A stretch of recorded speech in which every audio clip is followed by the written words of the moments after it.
afternoon and happy Sabbath, Covenant Advent Church. And good afternoon and happy Sabbath to those of you who joined us online. Welcome, welcome, ever welcome. Blessed Sabbath day. We are now going to start our Bible study hour with hymn number 601. I ask that you kindly rise as we sing our opening hymn, hymn number 601. Hymn 601.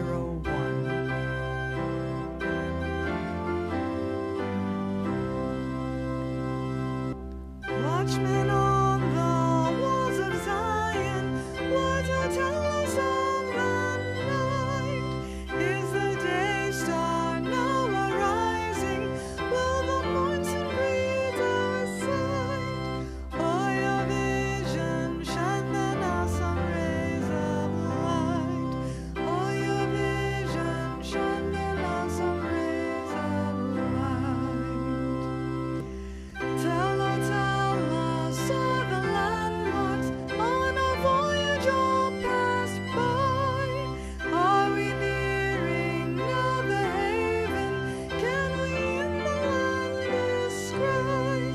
Do we truly see the heavenly kingdom nigh? Do we truly see the heavenly kingdom nigh? Light is beaming, day is coming, let us sound aloud the cry. We behold the day star rising, pure and bright in yonder sky. Saints, be joyful, your redemption draweth nigh. Saints, be joyful, your redemption draweth nigh. We have found the charting compass, and are sure the land is near. Onward, onward, we are hasting, soon the haven will appear. Let your voices sound aloud your holy cheer. Let your voices sound aloud your holy cheer. Amen. I'll now turn it over to Pastor Lloyd Grubb, who will be continuing with part 2 from this morning about avoiding Ponzi schemes.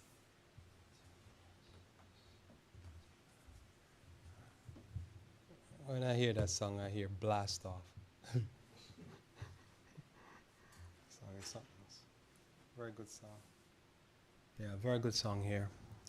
Let your voice sound loud, your holy cheer. So this evening we're going to be going into some of the nitty-gritty of multi-level marketing, Ponzi scheme, pyramid scheme, and more so we're going to be focused on this concept of how to make money the very solid or consistent way, and also how to gain multiple streams of income. So we'll start with multiple streams of income, and then we'll move on. Ecclesiastes chapter 11, verse 1, we'll start with. Let us pray. Our Father who art in heaven, I thank you for the blessings of your word, and truly we need to sound aloud your praise and sound aloud, dear Lord, the good tidings of your word and the truths that you give to us. May you bless us, dear Lord, that we might serve thee all the rest of our lives. This is my prayer in Jesus' name. Amen. So notice here in Ecclesiastes 11, verse 1. Ecclesiastes 11, verse 1. Just remember to hit that button for me tomorrow, just to put it on the board so it's easier. On the board, I keep saying board. To put it on the monitor in the room.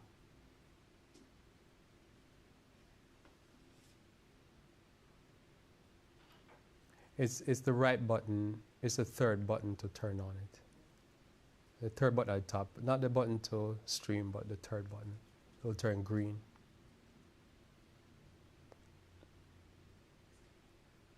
Yes, that button. Thanks very much. So, Ecclesiastes 11 verse 1 says, "Cast thy bread upon the waters, for thou shalt find it after many days. Give a portion to 7 and also to 8, for thou knowest not what evil shall be upon the earth. If the clouds be full of rain, they empty themselves upon the earth. And if the tree fall towards the south or towards the north, in the place where the tree falleth, there it shall be. So some things are just what it is, if you get the idea. It is what it is. He that observeth the wind shall not sow, and he that regardeth the cloud shall not reap. So if you see a hurricane coming in Florida, and you're in Orlando area, or you go on vacation, you just stick around and see if it's going to come your way. If it doesn't come your way, enjoy your vacation. Is that what the text is saying? That's what the text is saying. Don't worry about it. But if you think it's coming your way, well, time to hightail out of there. So notice here that he that observeth the wind shall not sow, and he that regardeth the cloud shall not reap. As thou knowest not what is in the way of the Spirit, nor how the bones grow in the womb of her that is with child, even so thou knowest not the works of God, who maketh all. So verse 6 now, as we deal with this concept here of it's good to have multiple ways of making money. In the morning sow thy seed, and in the evening withhold not thy hand. For thou knowest not whether shall prosper, either this or that, or whether they both shall be alike good. So this is one of the texts I used to get this concept here of having various different streams of income, having various different ways of making money, having not all your eggs in one basket, they said when I was growing up. You don't know what will prosper, and sometimes you go somewhere it prospers, sometimes you go somewhere it doesn't prosper, and you keep moving on. But at the end of the day, you have different ways and different talents. Well, Matthew chapter 25, we go to Matthew chapter 25 now. This is Christ here talking about having multiple talents, and that you can gain your income from not having just one thing. So say you go to work today and you're making money, because I should say this, that when people talking about having multi-level marketing strategies and stuff like that, or pyramid scheme, they're trying to figure out another way to do life, to make money. But the Bible says, you don't need to have one way of making money. You make money over here, make money over there. You can end up doing better than the owner of your company and the manager of the company and so forth. You just have to be able to have multiple talents. And this is life, When you look at some companies, you realize that they offer multiple products, even sometimes different holdings and different products. Why? Because as they're doing business, they see opportunities that arise, and they take that opportunity, and that become part of their ways of making money. So it's not that you shouldn't look for other opportunity, it's just certain opportunities we don't believe in. We believe certain opportunities pose very great risk of losing money long term. But you have different ways of making money. So your daytime job should not be your only way of making money. You should do multiple things, I believe, in life. Because we have multiple skills. None of us probably start out with one skill, but we grow skills. So Christ speaks about this story here in Matthew chapter 25, verse 14. And the kingdom of heaven is as a man traveling to a far country, and he called his servants and delivered unto them his goods. And unto one he gave 5 talents, to another 2, and to another 1, to every man according to his several ability. And straightway took his journey. So how did the Lord dish up the talents? Talents can be viewed as a skill that you have. It could be viewed as money to be invested. Talents are various different things. So how did the Lord divide up these talents? Based upon the person's ability. So if you have a certain ability or a little bit of ability, it would make wise to give you too much money. You can see when a person has a lot of ability and skills to manage money, they could do very poorly. Or if they have talent, they probably could only manage one talent. So, probably somebody having a job and it's one job they probably need to focus on that one job and ace that job so they can get more. So the Lord was not unfair to them. He just gave them according to their ability. And some people have a varying ability. I've met people who have mechanical ability, they have oratory ability, they have ability to do electronic, they have ability to write a book. They can do so much things. And so the Lord expects that if the more ability, the more talent is, the more you're supposed to expend those talents. So it's not necessarily that you do one thing to make money. We keep going. Then he that had received 5 talents went and traded the same and made them other 5 talents. So again, notice here, what happened to the person at 5? They got what? 5 more, so they have now 10. So this is to talk about exponential growth. They doubled their talent.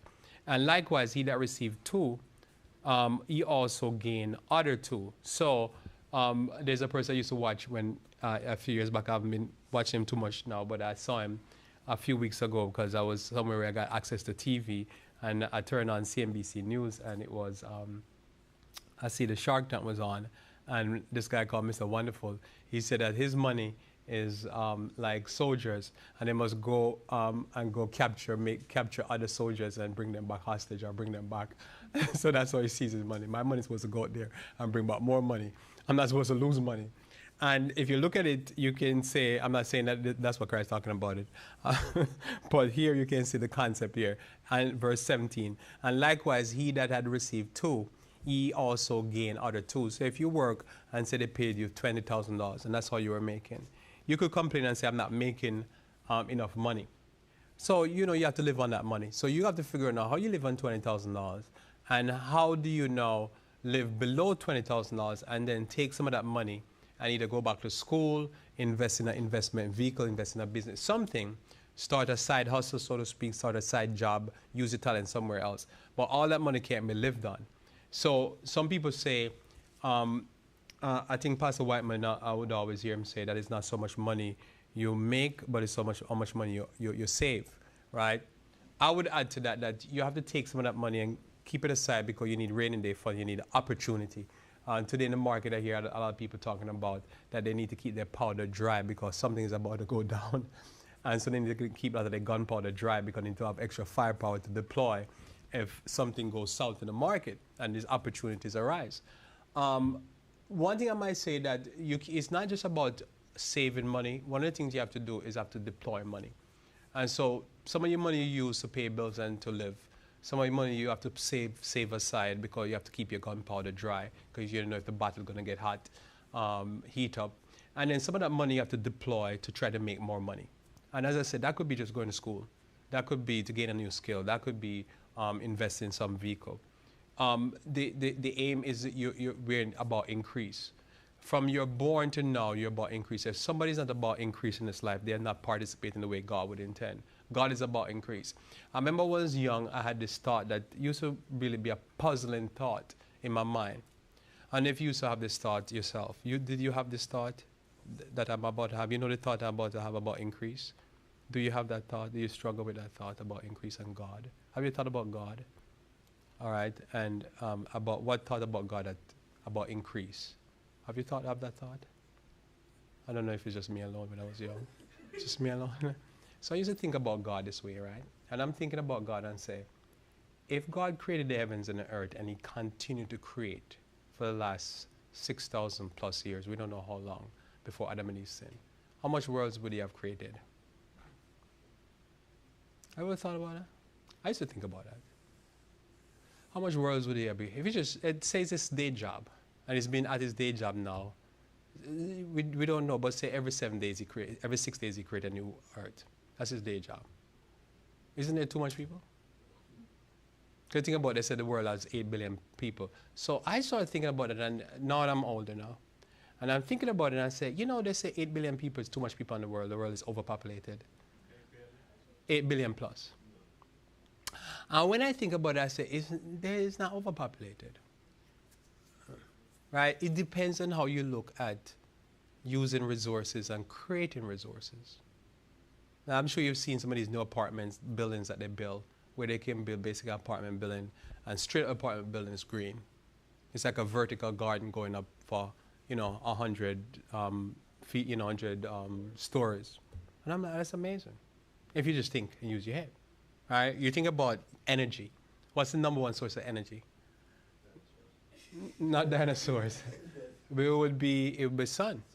Or, you see, if you keep thinking, you say wind. Or, if you keep thinking, you say water. So you say, oh, we have a lot of energy. But we tap into the energy that is below the ground. And Joy says most of our resources are really above the ground. But you say men like to look below the ground. But below the ground, you see gold, diamond, silver. But you're thinking, wait a minute. Most of my resources are above the ground. Food, wind, solar, and water. Right? So it depends on how you look at life. And you see how, that's a different way to look at life.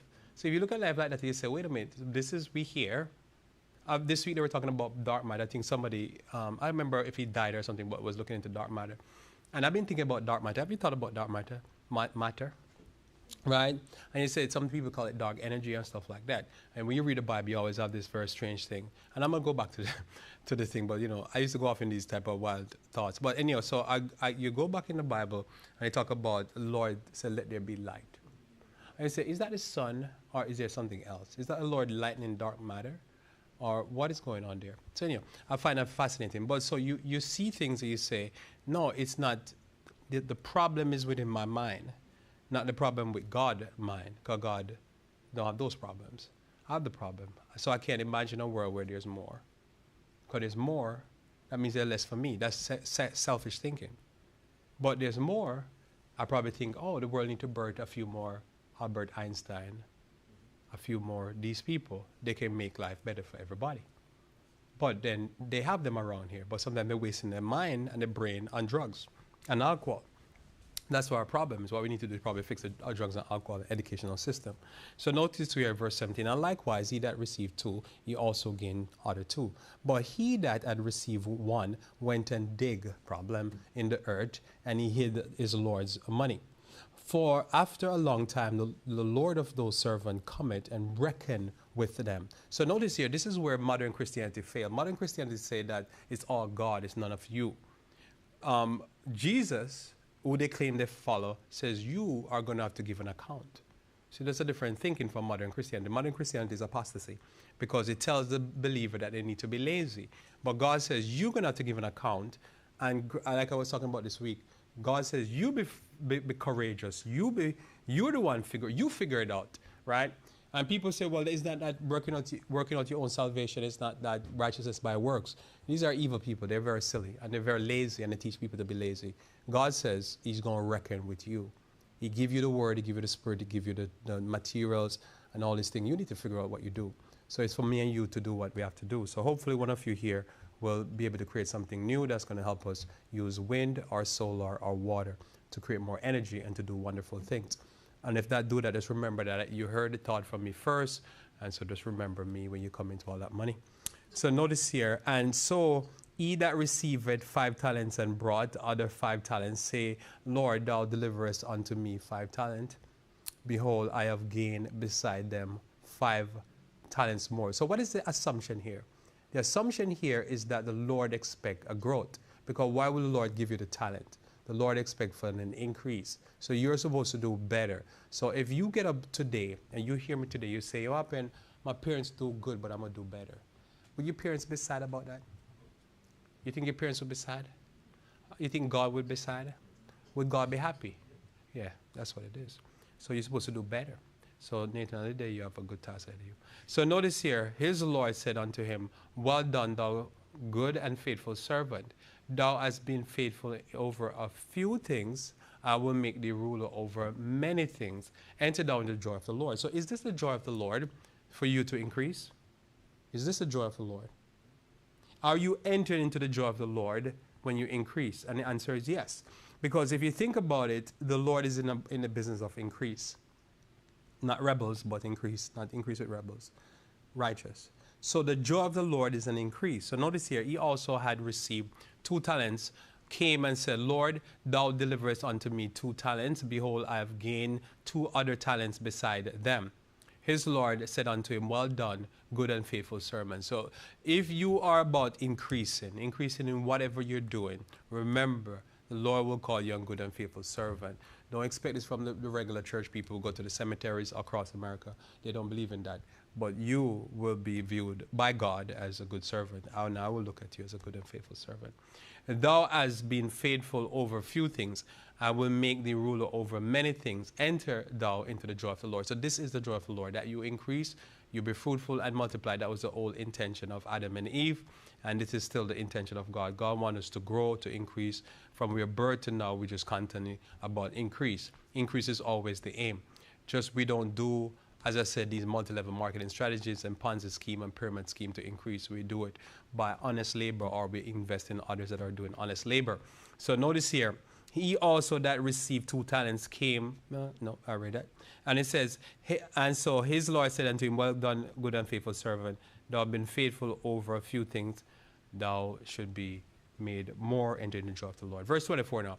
Then he which had received the 1 talent came and said, Lord, I knew thee that thou art a hard man. Can you have this attitude towards your parents and towards God? Yes. Reaping where thou hast not sown. Is there some level of truth there? Because God just say, here's the investment, here's the seed.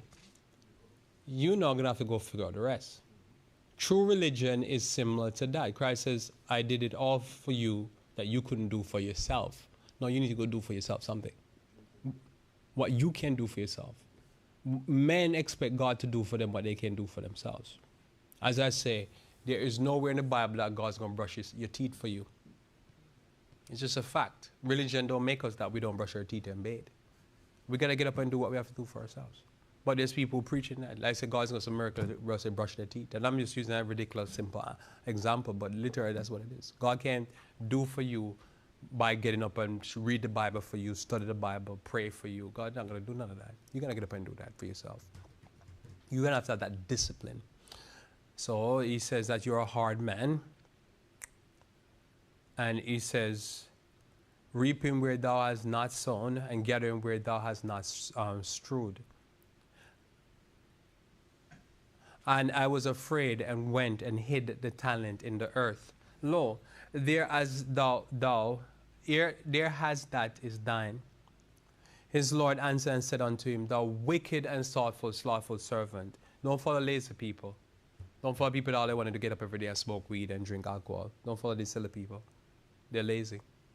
And they're not looked good upon by God, and society don't look good upon them. They're fooling themselves. Thou knewest that I reap where I sowed not, and gather where I have not strewn. It was a fake statement. It was a false statement. Christ repeated it, but we understand he made a false accusation against God. Because God created the heavens and the earth. God said, here's the seed, go sow the seed. Thou oughtest therefore to have put my money to the exchangers. Who are the exchangers? The people that can make the money grow. At least do something with the money. But he just buried it. A lot of people bury their talents, as I say, with drugs, alcohol, and with laziness. And then at my coming, I should have received mine own with usury. What is usury? Paying interest, right? You're getting some extra. Because as we know, inflation right now is running at 3 point something to 4 point something percent. If inflation keep going like that, you put your money in the bank. If you don't get 5% of your money is reducing in value. Because if you lose 4% this year and you have $100, how much you have next year? A year from now? 96, right? Yeah. And can keep going. So 96. Now somebody said, Lloyd, but I still have $100 in the bank. On the ledger, you have $100, but the buying power has been reduced by 4%. And if you do that for a year or two, because they were there for a while. If you did that for, like, say, 10 years, that money now is about $60 buying power. You've just lost. And it's really not $6 more, because when you start doing 4% again, and you start to get exponential. So you're losing. So it's the same thing with talents that are not used. So what it is that if you have one talent and you use that one talent, you can learn another talent. This is my point here. And you've learned another way to make money and to increase. Or to use it, as I said earlier in another presentation in the past, you use it to be able to enhance your life by having a skill or a hobby. So when you add, then you keep adding and you keep multiplying, and then your life is better for it, either hobbies or something to make money. You increase your value in this life, your experience. You know, just doing certain things can be a talent in itself. You know, as you know, I was talking, when we had lunch, we were talking about like even just going camping. You know, after a while you start learning how to do what to do, and you're able to pay for cheap for a vacation for yourself. That's the skill in itself. So, usury. Take therefore the talent from him and give it to him which had 10 talents. For unto everyone that hath shall be given, and he shall have abundance. So, is the natural process of life the rich get rich and the poor get poorer? I'm going to read the text again. Is this something that just happened in life? Let me read the text. Notice here. Take therefore the talent from him and give it unto him which had 10 talents. For everyone that had shall be given, him already have, he'll be given, and he shall have abundance. But from him that had not shall be taken away, even that which it had. Is there a reason why sometimes poor people just keep getting poorer? Yes. Or rich people keep getting richer? Because what the rich people out there trying to do? They're trying to multiply. What the poor people are trying to do? Get drunk. Right? You can see what's going on? Some people they're constantly in a situation where they keep getting lower and lower and lower. If there's an economic downturn right now, who's going to get hit? Poor people or the rich people? The rich people are going to get hit, but they're actually trying to figure it out. There's some cushion. They're trying to figure out what's about to go down. They're talking about keeping some gunpowder dry. What are the poor people talking about? Eh? Just food, party, movies. You know what I'm saying? Do they know what's going on in society? The inflation is hitting them. Are they trying to figure out how to solve that problem? No. Are they cooking more? Also, I'm fascinated. I go to the supermarket and I see people and their trolleys or whatever they cart is packed to the brim of a lot of air. Okay, you put 3, 4, 5, 6 chips, bag of chips, and all you have probably 50% of that cart is here already, and the rest of it probably some corn, right? I've seen a meme where they show that said in COVID, Powell, what's his name, the Fed chairman, Jerome Powell was using this money thing and was printing money, and the meme is that's you to see the money flying out. And I'm thinking, if you're poor and you're buying chips, what you need to do is go buy some corn, turn it into mush, and get something to press it, and then make your own chips. And then if you start making enough chips, you start going to your neighbors and say, listen, I'm making fresh chips. It's fresh. We're selling. We go, and that's how you print money. You can be just like Jerome Powell printing money, right? But you see, when you're in a different mindset, you don't understand what's going on. You need to figure out, listen, I'm going to beat this inflation thing. The more they put up the food is the more. I have a neighbor, and they used to have the fowl, the chickens, walking around. So every morning I can get up, I hear chickens going out, making their noise, doing their thing. But I'm noticed last month, the month before, I'm seeing chicken hawks. Hawk. I don't know what they call them here. Hawk. It's hawk. Okay. So I'm seeing them around my house. So I'm sitting on a light post. I remember one day I got up my binoculars and I'm looking at it and I'm like, oh man, that looks nice. I'm looking at a chicken hawk on top of the light post. My neighbor's light post to get the light. So I'm like, Then about 2 weeks ago, I'm driving past the neighbor's yard and they built a big fowl enclosure, whatever. So I said, oh, they got the message. You can't allow those chickens to be roaming wild because somebody go eat them and you want to eat them or you want the eggs. You better protect. So I'm sure they didn't want to do more investments, but they had to protect the chicken because, listen, free food for the ox. The ox will be like, say, I love this neighborhood. They give me free chicken. Right? So everyone that hath, it shall be given, and everyone don't have, it's going to be taken. Now the poor person with the 1 talent lost his talent. He didn't grow it. Is this happening in our society? Yes. Can you be in a situation where the poor people just keep getting poorer and poorer and poorer? And then somebody comes along with a multi-level marketing strategy and say, we're going to save you. And they grab that pyramid scheme and then they lose even more money. Sad. And he says, cast ye the unprofitable servant. Unprofitable. Can you be in a land of profit? Not profit as in the other prophet, like Jeremiah, Isaiah, but the land of profit, making money. I'm broke? Yes. Can you be in the capitalist headquarters of the world and be broke? Yeah. So Christ says, you need to cast these unprofitable servants unto outer darkness. And there shall be weeping and gnashing of what? Teeth. Can somebody demonstrate to me how weeping and gnashing of teeth work? So, I'm going to go now to something a little bit practical here. Because we see this at play in the society, and we see a lot of time when these pyramid schemes come about, what we find is a lot of the time they catch a lot of poor people who really don't really understand the game, and they're being gamed. We want to be very knowledgeable and not be ignorant and fall prey to this.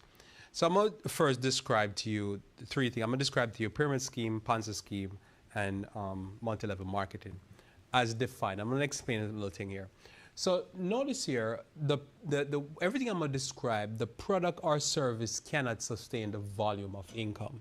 So this is the two principles I want to explain why there's a problem with pyramid scheme, ponzi scheme, multi-level marketing. First problem here, the product being offered or the service being offered and rendered cannot sustain the volume of income needed to pay out the people or investors. So it's not that there's no money to be made. It's the volume of money that needs to be made is not sustainable, right? It's not sustainable. You can't sustain it because the amount of people. So remember I gave you the story about Solomon, and somebody look for the service, for the midday service, and I say what Solomon was doing, was it sustainable? 1,000 wives plus kids plus all the security plus all of this, was that financially sustainable? And the answer would be no. That would be like to me a pyramid scheme, because somebody got to pay. And at the end of the day, it's going to start becoming criminal. So when you're looking at anything that is an investment, one have to ask the question, is this thing sustainable? Is this a sustainable investment? Is there enough, is enough money to go around for everybody to eat? Because you could be buying something into something that is not sustainable. That means, as I said, the 699 wife, why did the 700 wife think that this was a marriage? Why would they think that there would be any service that could be? You see what point I'm making? It's not sustainable. So I'm talking about from that person. So if you're getting in and you didn't get in on the ground floor, do you really believe that, say, a pyramid scheme is sustainable? You can make money from that pyramid scheme. So the second thing I want to explain as I look into these things here with you is the business model is dependent upon plenty of new victims, because the business model is not sustainable. In other words, you can see this. If I take this mic for you and I'm selling this mic, and I say, okay, this mic, what do you think is a reasonable price for this mic? What do you think? What's a reasonable price for this mic? $30. You're firm on that? Because I'm questioning you go up with your price? Oh, you said 40 originally, so you okay, 40. All right, I'm just saying, a mic, what do you think a mic goes for? I know I'm in the business, so I can guess, but you're not in the business. Right, so what do you guess? What do you think? What is mic? 15, 20, so you're gone lower than her. No. You're definitely not in the business. No, I'm joking. The mic alone? No, the old system. The old system. Okay, so you're low though. It's more. It's not that cheap, but it's cheaper than whatever. What do you think? $100 just for the mic. Okay, for the system or just the mic? Just the mic. Okay, so you're kind of close. You're kind of close. Where you at? Because he close. So 150. Okay, so I told you kind of close. All right. So if that's what you guess, that's you don't need to whatever. You kind of know life. You're like, okay, I know what price is. So if I said to you, I'm selling this mic for $1,000, what were you thinking? Huh? What is the mic doing, right? Just normal thinking, right? What am I going to do with that? Okay.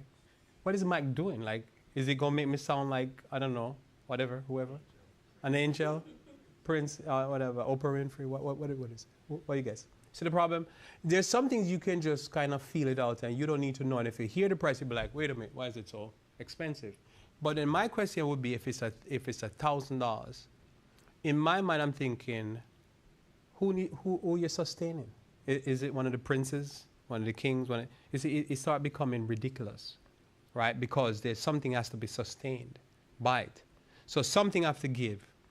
Either we need to, if the mic is $1,000, then you're going to say to me, is that a one-off mic? Are you only making probably 1,000 of them for the year? Then somebody will come and say, I'll buy your business, I'm going to sell this mic for $50 or $100, but I'm going to make 10,000 of it. I'm going to increase the volume, right? But the mic is going to remain the same. All right, so let me just go now and analyze this thing. So I'm going to read for you a pyramid scheme, and we're going to run through some of these thoughts in our mind. Because these are important, because I see people get caught with this type of stuff all the time.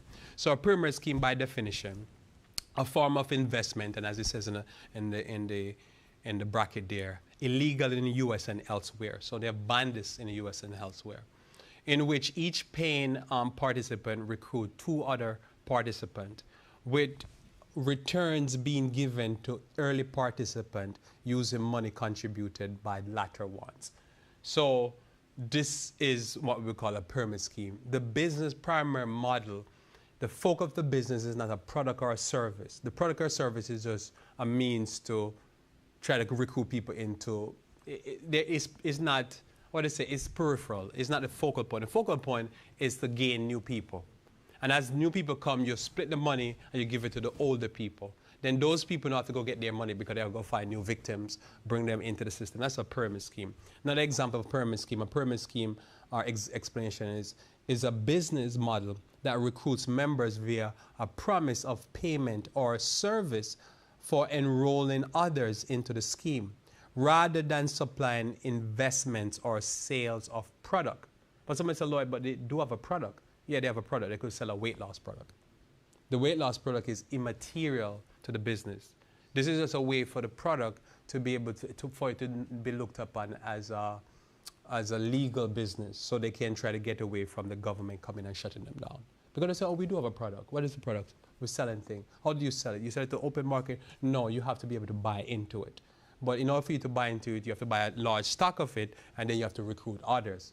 And that's another way for them to get around the illegality of it. Because remember, if I go in the street now and I say, listen, I find one person, I say, you find me 2 people and you make them pay you to join my business, and then we split the money. And then I took the money, they take the money, but they find two victims. And then the 2 victims, you tell them, say, listen, the scam is that you need to get 2 more. So they get now 4. And then we are spending because we are in on it. But there's no business. We're just recruiting people to rip them off. The government said that's stealing. So what they do, they have a product or a service, and they offer the product or a service so the government don't go after them for criminality. So notice here, enrolling others for payment. As recruiting multiplies, recruiting becomes quickly impossible, because now you have too many people to pay off, right? Because now when those 2 get 4, we're going to have a split now how many ways? Then when those 4 get 8, then we'll have to split all the way up, because we all have to keep paying. And after a while, it crumbles on itself because there's just too much people to pay. Notice here, recruiting multiply, it becomes impossible. And most members are unable to profit. As such, pyramid schemes are unsustainable and often illegal. Pyramid schemes have existed for at least a century in different guise, because that's important to note. Some multi-level marketing plans have been classified as pyramid schemes. So I've known people defend multi-level marketing plans because there's a business, there's a product, there's a service, but at the end of the day, it falls into the same category. It is just a little bit more legal. So that's why I dealt with pyramid scheme first. So it's important to understand. So the pyramid, the person at the top has to get 2, then the person below has to get 4, then the people below that have to get 8, and they keep going until they become exponential. But what is if this product is supporting, how much money we have to make from this one product to support tens of thousands of people below? And as that it becomes unsustainable.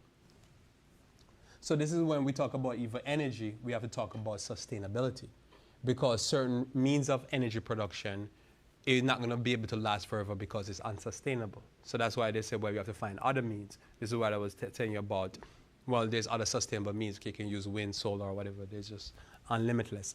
Another example of that, which is back in the turn of the century, again, there's this guy called Ponzi came up with a scheme, which is similar. A Ponzi scheme is an investment fraud that pays existing investors with funds collected from new investors. So similar idea again. So pay existing investors from funds from new investors. Ponzi scheme organizers often promise to invest your money and generate high returns with little or no risk. But in many Ponzi schemes, the fraudster do not invest the money. Why can't you invest the money? Because you cannot make money at that rate to pay out all the people coming in.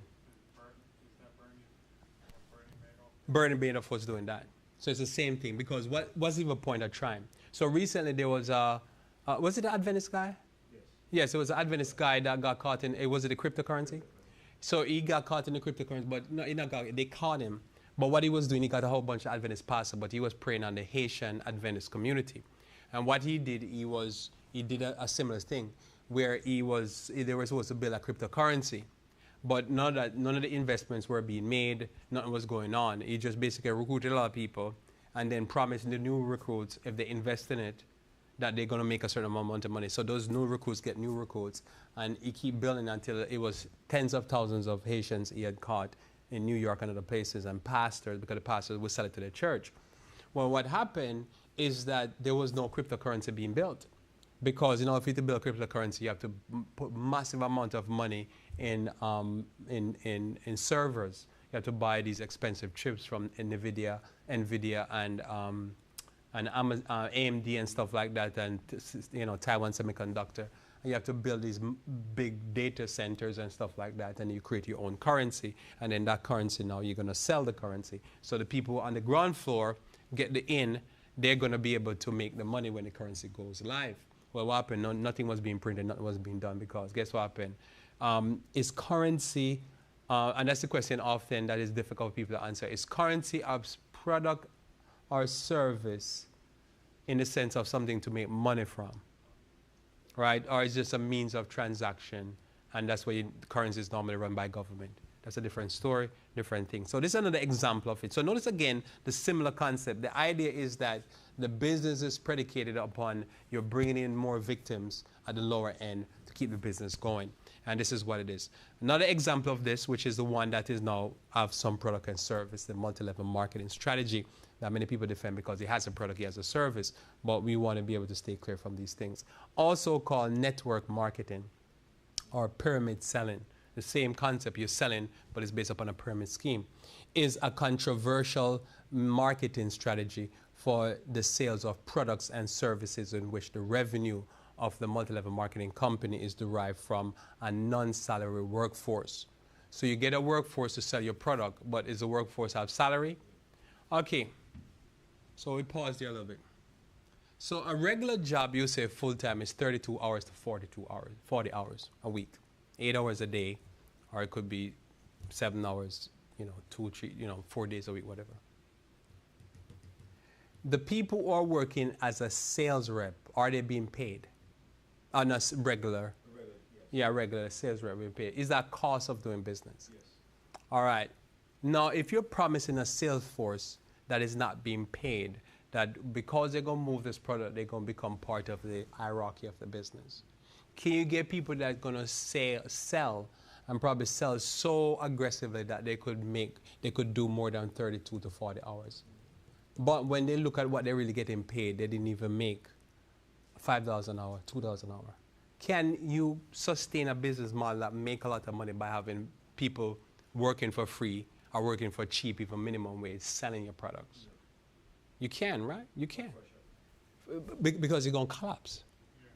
Because what they're going to realize after probably a year, that's what we do. I put in this amount of hours, and I get a little check. But when I look at the check, if I'd done the same amount of hours working for a minimum wage at a regular job, I'd make more money. But you can make the business can look very successful because you have a sales force that is selling your product, but they're not contracted that they're going to get paid as a salesperson. Does that make sense? It don't make sense? If it don't make sense, just tell me. I'll hold up. Because your future will be, a lot of your friends will be trying to get you into these things as you go forward in life. You want me to explain again? Okay, explain again.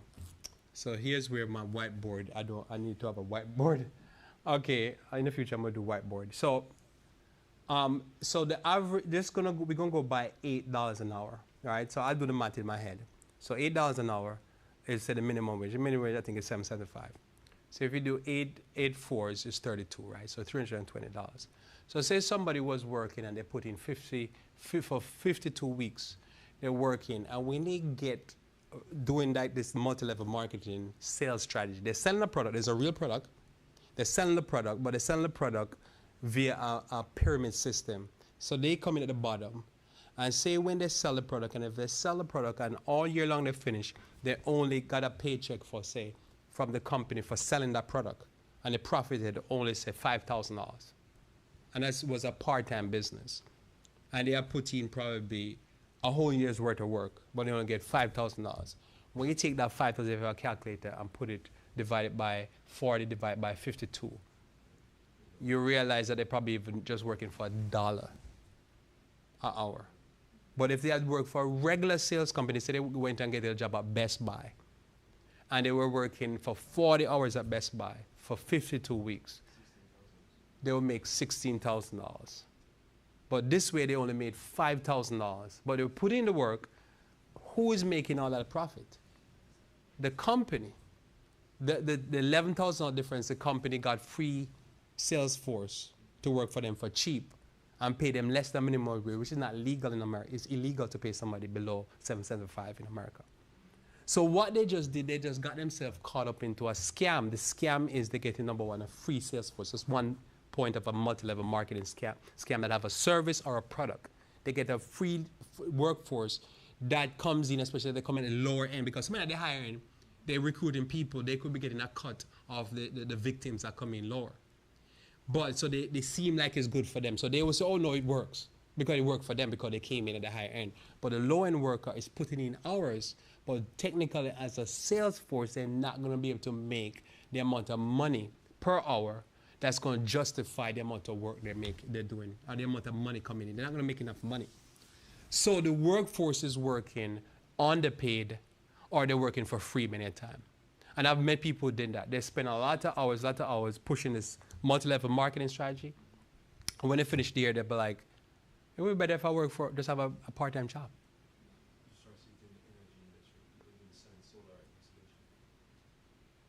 That's something I'm not familiar with. So they're selling solar what? So who hired them?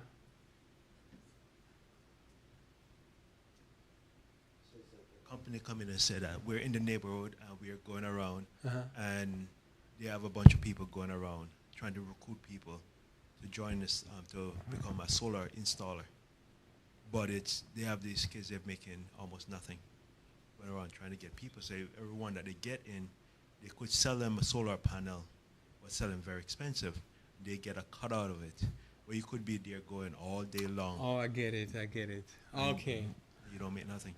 Okay, so I get it. So the young person thinking whatever. And that's the thing, too, when you're young, you don't really understand how much money you need to make every year to live a decent life.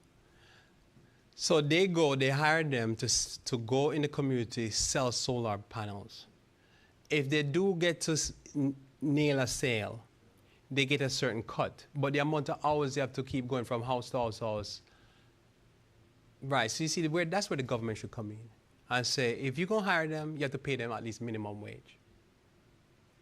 So they're paid minimum wage, so that means that even if they never sell, they get something out of it. And then when they do sell, it's a commission over on top of their minimum wage.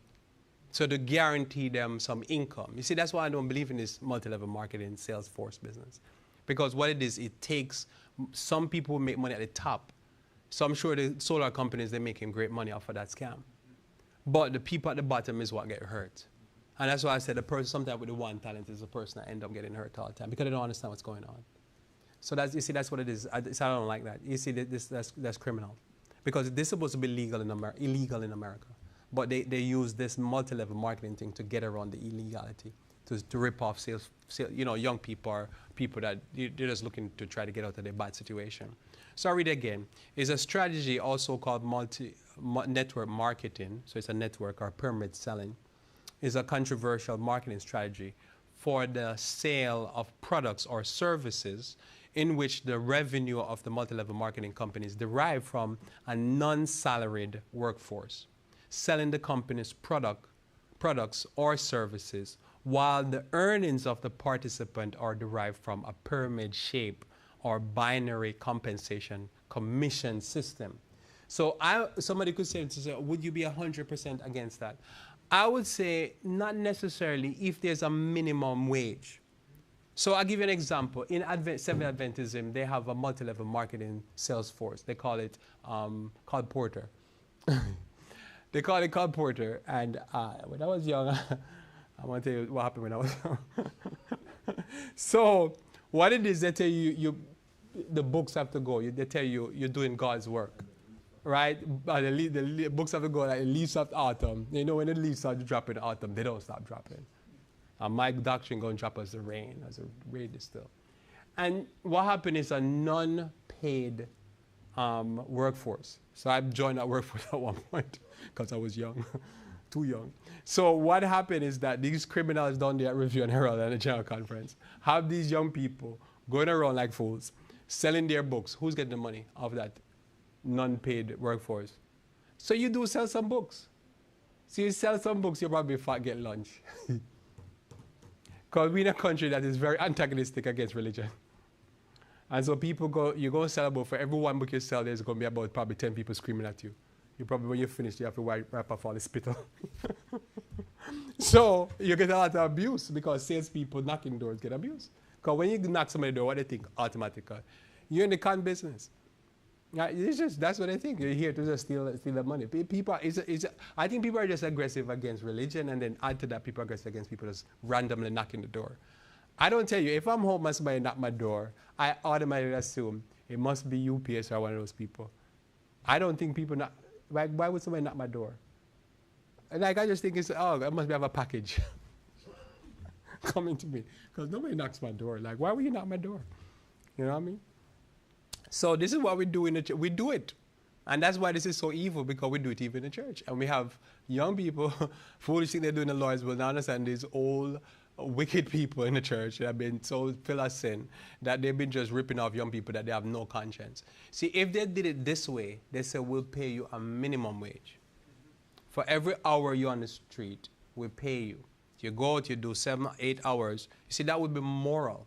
That's why I said the principle is, and that's why people talk about the church going, not this corrupt church, because 40 years the Lord leave those old people and make them die in the wilderness. They're corrupt. And I've, see, and somebody say, you sound hurt. Yeah, I was hurt because they ripped me off. All right? They're wicked. And so basically what it is, if you pay the minimum, and no, I didn't even plan to talk about this. I just remember it while I'm the definition fit colportering. And I've known adults who have kids and married and stuff like that, mess up their finances following these wicked people. So anyway, I know somebody even lost their house over it. So what happened if they had paid people say minimum wage, and then everything you sell above that, because if the books are so important, you want to pay to get the books out, right? You should support that. So you pay minimum wage, and then you get the books out, and then if you sell a book, then you pocket the profit. That would be reasonable. And just in case somebody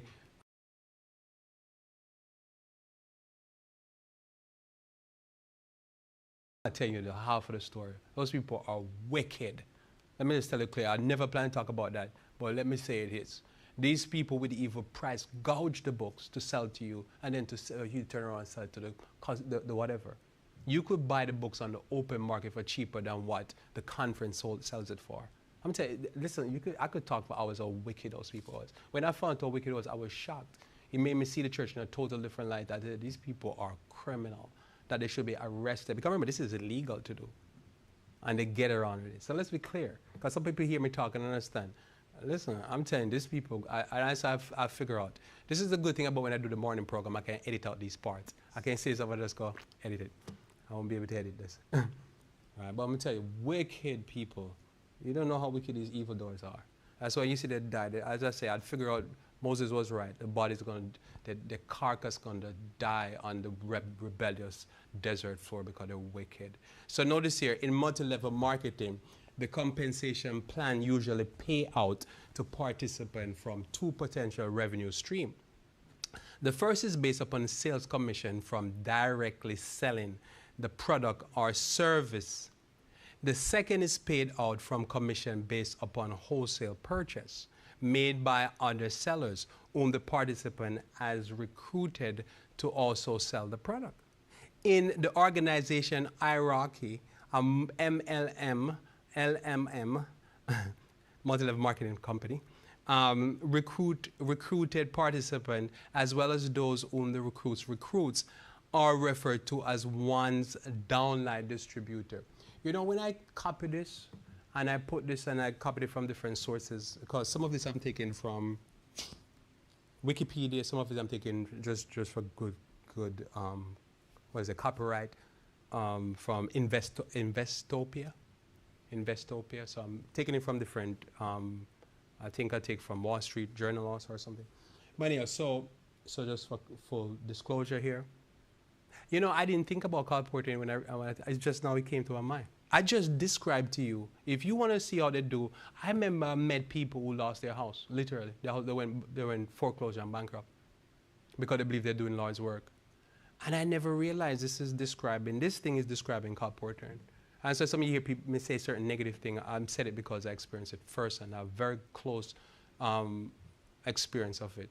Never thought to say that. So I say this now to close the thought, since I never had that, but I won't go back to that thought, because that thought is, as you can say, I learned and I dealt with people who suffered greatly from the system. System have some very wicked people in it. They do this multi-level marketing strategy to people and hurt them a lot. And they're still doing it in the conference. Very, very wicked what they keep doing. So notice here, when you see businesses like this, and there's a lot of business, I don't want to call none of their business. I can deal with the church because this is Sabbath. When they do business like this, what they're doing, and there's a lot of corporation out there that still exists that does that, because this keep them away from the pyramid scheme, because they know the pyramid scheme and ponzi scheme, like what Birdie Madoff do, is illegal in America. They get around because they say we have a product and we have a service, and they kind of tiptoe on it. So they could say, oh yeah, but this thing here, they have a product and a service, so it's legal. Yeah, it's legal, but it's evil. So I'm telling you, don't get yourself involved in, nope. I don't care who, if it's a pastor telling you, oh no, it's whatever. Don't get yourself involved in all this stuff. I don't care if it's a system doing it, it's evil. Because what happened is that, notice, it's always commission, commission, commission. It's commission, commission, commission. And it's free workforce. And what it is, the people who benefit from it, and that's why they'll defend it. I always know people who defend it is people at the top of the system. The people who are suffering at the bottom of the system, not going to defend it. It's always, if you ever hear somebody defend wickedness like in any corporation and church, it's always people at the top. The people at the bottom never defend it because they're suffering from it. It's the wicked people at the top, they always, because they can't defend it all day long, because you know what happened? They're pocketing the money. But if you're suffering, you'll never defend something like this. And so what happened, what you see in the church is a scam. So don't get fall into it. I've known people fall into it, and they always get hurt because nobody, only the people at the top. If you can get in the top, you know, you do. And just to make sure it's clear, I remember I was in New York and I ran into a person, a principal, and he was my manager. He was the upline. Remember they call him one's downline distributor. He was my upline. He got out of it. But what happened? He got a parachute and he got to become a principal of a school. So good for him. But the rest of the poor scabs, they got taken. So I've been taken. So listen, I share these things. I share this because I want you to not be a victim. Because it says, if you don't learn in this life, then what happened? You're going to become a victim. Ignorant people always is a victim. But when you're young, I excuse it because when I was young, I didn't think that those guys, they could be that corrupt. And then what happened? When they fall apart, reviewing their old clothes, my man get a job working as a school. Respectable. What with all the scabs that he hurt? And he seemed like a nice guy. He's like a respectable guy. And I saw him, like, oh, it's good to see you. And I was like, oh, you were on my hotline. Rip it. I didn't say that. All right, it's good to see you. But they defend it. So you always have to watch the people on the top. They will defend the system because it's not hurting them, but watch on the downline. So we don't believe in any pyramid scheme, Ponzi scheme, multi-level marketing. Somebody said, but I could make so much money at crypto. Listen, I'm telling you again, don't do that type of stuff. Don't get used to making money of theft. We don't do that. I'm going to explain something else that is very important, I think, to deal with this idea, because we're talking about how to make money, right? And how to prosper, how to increase. And we want to be able to stay away from things that are not going to give us good increase, and we're not going to be able to make money in a serious way long term. We want to do long term. So I write some notes here. So if I don't, I just kind of type out some of it and copy some of it. So if it doesn't flow properly, hopefully I'll correct it. So gross margin is something I need to explain to you. Because to really get into the understanding of why pyramid scheme and multi-level marketing and Ponzi scheme does not work, we have to understand gross margin. So gross margin is the portion of a company's revenue left over after direct costs are subtracted. So there's certain costs that a company has to pay. They have to pay the electricity, they have to pay rent for the building, or they buy the building, pay a mortgage, or they own it outright. They have to pay for the workforce, they have to pay for raw material, they have to pay for all of that. So if I have this product, obviously if this product is being sold for $100, then the question is, did I make this product for $10? Did I make it for 50? Did I make it for 75, 95? What is the margin I'm working off? How much profit is left? Because depending on how much profit is left, also could tell me how much money is in it if I go as an investor or a worker. How much can they really pay me off this product? How much volume are they selling? You know, all of that is included. So let's talk about gross margin here. Because to really understand some of these things, you have to understand, I think, gross margin. As you really can't understand why certain products and services has to come up with criminality to pay for them, because you have to start pillaging the people at the lower end. So gross margin is one of the most important indicators of a company's financial performance. It is the portion of business revenue left over after you subtract direct cost, such as labor, raw material. So let's stop there. So a company could be very profitable, but the question is, how much are they paying their workers? Because if you can pay your workers, you never pay your workers zero, because slavery was very profitable. So they were paying something. But how much were they paying?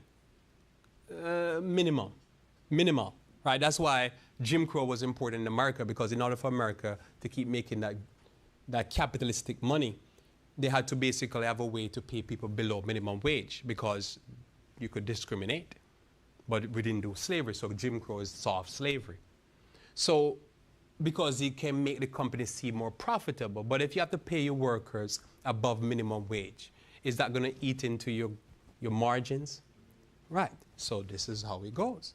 So notice here, important indicator of a company's financial performance. It is a portion of the business revenue left over after you subtract direct costs, such as labor and raw material. So again, if oil goes up, what's going to go up? Everything. Because oil becomes an important component in stuff, or oil becomes an important component of making stuff. So when you see the price of oil at the pump goes up, what do you expect a few months from now? The price of everything is going to go up, because everything is going to depend upon transportation. Everything is going to depend upon the raw material, the energy to build it, and stuff like that. So you can get a gauge of what you're going to pay 3 months from now, 6 months from now, based upon the oil. So if you see the report in the news that Saudi Arabia, Russia, all these different countries called OPEC, Venezuela, cut production, what are they telling you in a few months going to happen? Price of oil going to go up. What's it going to tell you? Clothing is going to go up, food is going to go up, everything is going to go up. It is because the companies don't have to operate on a gross margin. Or the company is going to say, we're going to raise the price of the goods and services. If they raise the price of goods and services, that means that you're paying more. So notice here, the higher the gross margin, the more capital a company retains, which it can then use to pay other costs or satisfy debt obligation, which is another cost, the cost of doing business. So if the interest rate goes up, what happened? The company who have a lot of money borrowed to operate, they're going to take a hit.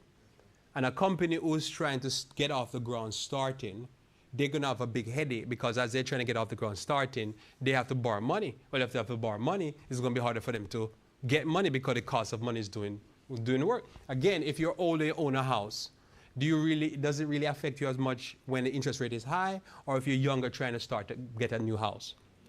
This younger person going to take hit. The interest rate more going to hurt a younger person than going to hurt an older person for the most part. So notice here, the revenue or sale figure is gross revenue or sale less the cost of goods, which is COGS, which include returns, allowances, and discounts. So when you buy a product, how often do you return the product? Every time you return the product, what is that doing to the company? It's costing them. But as you return that product, does the company already estimate a certain amount of return products? Yeah, they're going to say, somebody's going to buy this product and not going to like it for whatever reason. Probably for a very good reason, or for some reason I don't like the color. I bought it and it looked blue, but when I get it, it looked like, I don't know, fuchsia or whatever. The people who take the picture, they didn't take a good picture. I don't like it. And you send it back. But these are allowances that normally companies, they They're built in. But could you have a problem where somebody at the job was running the machine and they weren't running it good and the product was not built good? And they start getting all this return, and they start saying, what's the serial number on this return? And they say, it's that production line. And they say, who work at that production line? And they say, you're fired. You're costing us money. And they have to recall all the products because somebody was whatever. So now, what they're going to have to do is hire somebody else. And what they probably do is say, we're going to pay the person that goes on that line more money because this person is costing me money. All right? And they're going to require more even for the customers and everything like that. All right, that's what you said. What do you say? Not require more of the input because you got to get it right because you're costing us money. So here's the thing now. I'm going to give you an example. Herbal supplement. So herbal supplement with organic, wild-crafted herbs that normally would cost $30 a bottle. So when you think about this product, wild-crafted, so we get from the best ingredients from around the world. Wild-crafted, that means they send somebody. You really believe that they're wild-craft stuff? They send somebody in the bush to just go pick something growing wild, untouched by man's hand. No farmer ever touched this thing. This thing here is the way God would have it grown. You have to pay more money for that or less? Yes, more, right? Because you can see that person just going and cutting that thing out and harvesting it. So you're going to have to pay more money. Do you want that product? And so we're selling that product to you for $30. And you're going to be happy. You say, man, I'm getting a premium product, untouched, for $30. Now, how much would it cost in a multi-level marketing scheme business? How much would it cost? Why would it cost higher? Because the sales force is working for free. So wouldn't that cut the cost?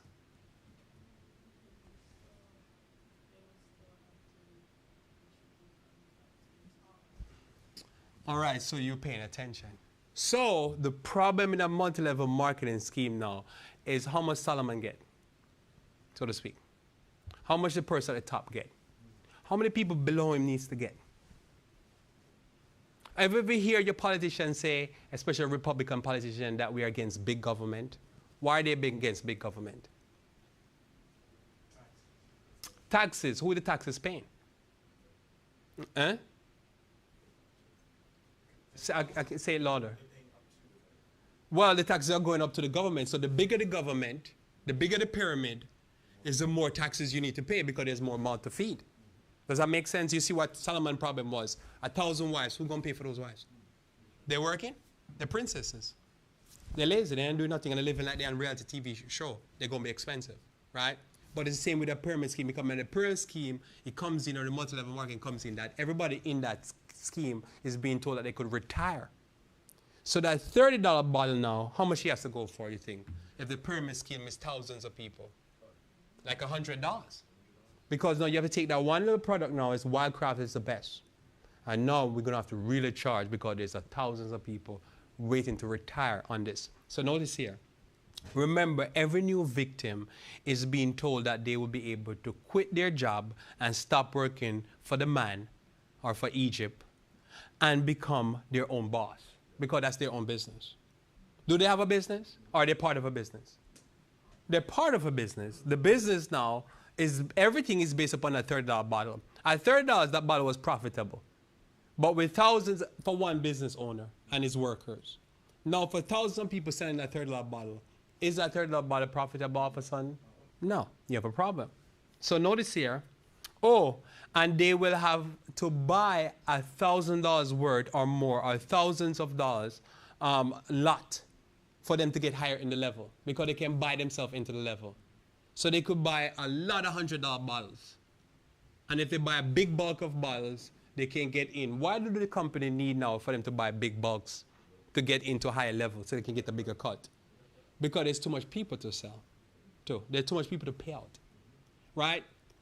And also, it is a level. So when the crash happens, it will help them to crash more the peasant. Because what happened? The people at the top, when everything fall apart, all the people at the below, on the lower end of the pyramid, they're going to, the weight of those heavy, big hitters going to come down crashing on them and take them down.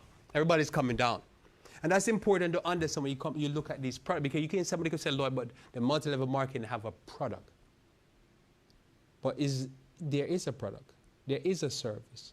But the problem is how much people have to get paid out of that product and service. Now, somebody could say, Lloyd, I got into crypto and I make money. But how many people lost their money? Lost their shirt? How many people now are waiting to go, already sentenced and going to prison? Right? But they're not worried about that because somebody got paid.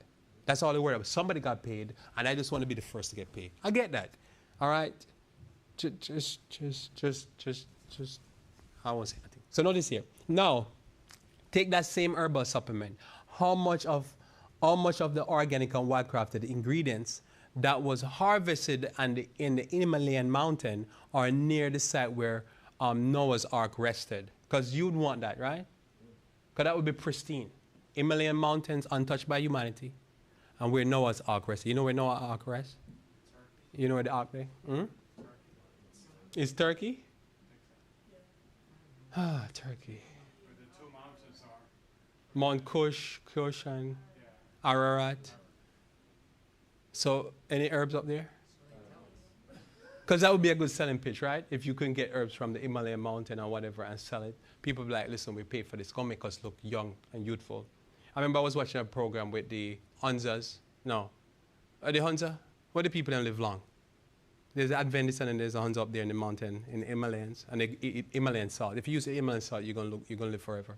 Or you're going to live for 100 years. So I was looking at a video with one of these people. And I'm looking at them and thinking, they look good, but they don't look that good. They look like they need some water, some Himalayan water. But anyhow, that's a different story for a different time. And they need some supplements themselves. So what percentage of those ingredients are in each bottle? That's another thing you have to think about. What percentage of the good stuff are in those bottles? Now, if you really have some stuff from where Noah landed the ark and where the Himalayan mountains is, and you have this big pyramid scheme and all these people to eat off of that, how much of the good stuff are you going to put in there? You're going to put less. So how much of the active ingredient are you going to put in? You're going to start water it down. You got to water it down. You can keep the price at $30, but you have another option. Instead of raise the price, you can keep the price at 30, but you keep pulling back on the active, the big stuff. You could add more air to it. So that means you're a representative for Lay's potato chips or something. Right? You could add more air to it. So the bag stays the same, but the chip is reducing in the bag. And the price stays the same. Is that inflation? Yeah, that's how inflation works, right? You still have the same size bag, but you have less chip and more air. And you said we're selling air aerated, the air smell like chips. They're getting air chips, air fried chips. So this is another way that you can do this. So when you understand money, understand how money works, you can see what they'll do. They can water down the product itself. So that means, say, we got wild-crafted hawthorn berry, straight from out of North Carolina. I think South Carolina is where we have hawthorn berry. So you get some hawthorn berry from South Carolina. And you get some sapimiento berry from South Carolina again. All right? Wild crafted. Somebody went into the bush and crafted, harvested. You can see them with a sack on their back coming out. You say, man, that person's sweating. You take a picture, a beautiful 4K picture or a video of them walking out with it. And you say, this is in our bottle. And people say, we're willing to pay for that. It's going to heal us, our heart, to feel better already. So you sell that product now, right? So now more people have to eat off of that product. So you say, where can we get this berry from for cheap? You start find the cheapest place you can get it from. And you find a farm in it, and you just add that to it. Or you just say, just add fillers. Just fillers. Just fill it with fillers. Just fill it dicalcium. Just fill the powder with dicalcium. Sell it to them. The price remains the same. Why this is important when we understand about gross margin, what we understand is that when you look at a certain business, it could be too inflated, and you're not going to get your money's worth. And you can get in a market that's oversaturated. Have you ever heard that? Oversaturated. The system is oversaturated, not enough for everybody. Keep going on. So remember, we need to make profit to support people who just realize they need to retire in Aruba, right? I've never been to Aruba. I hear it's very expensive, right? But they need to retire in Aruba because normally you go to them and they're selling a multi-level marketing strategy. Their aim is they always make you know that say you're going to be able to retire, right? And if you didn't plan to retire young, you're going to retire young when you listen to them. All you need to do is just recruit your friends and get them into this business, and we all going to retire young. Are we going to retire? Where are we going to retire? Aruba. I don't know if people retire in Aruba. I just hear it's expensive going on vacation. So some things can be too expensive for you to get a return on investment in a reasonable time. So this is another thing I wanted to tell you because this goes important. As I say, I'm trying to cover a lot of things, but this also works, as I say, with pyramid scheme, multi-level marketing, stuff like that. There's too much people to make money off of it, or the thing is just too expensive. It won't work. It's not going to be reasonable. As I say, you're selling a high-end product and you want to sell it like a mass market product, it will never work. And so also businesses can be too ridiculous to invest in. I add this here because this is added. I'm adding this here as an extra because I'm on this topic. I felt like I just need to throw this in there. So price to earning. Price to earning is a big thing that they talk about in investments. And it's important to know because when you analyze life, it's going to be the same thing you analyze. I'm going to analyze it with a house as an example, but I'm going to give you price to earning for a business. I'm going to show you how it works in practical life because it's important for you to understand. Now, why this is important for me? Because right now, I think the economy is like a pyramid scheme. The economy is like a multi-level marketing scheme. It is not sustainable. Is the economy sustainable at this point? Would you want to be entering into the economy now? Why? It's scary? Okay. Yeah, I'll give him the wrong answer. It's just scary. All right, so I'm going to tell you why in a second. So let me go to this and I'll explain to you why I believe the economy right now. Something is wrong with the economy right now. I put this there for this. Look at this.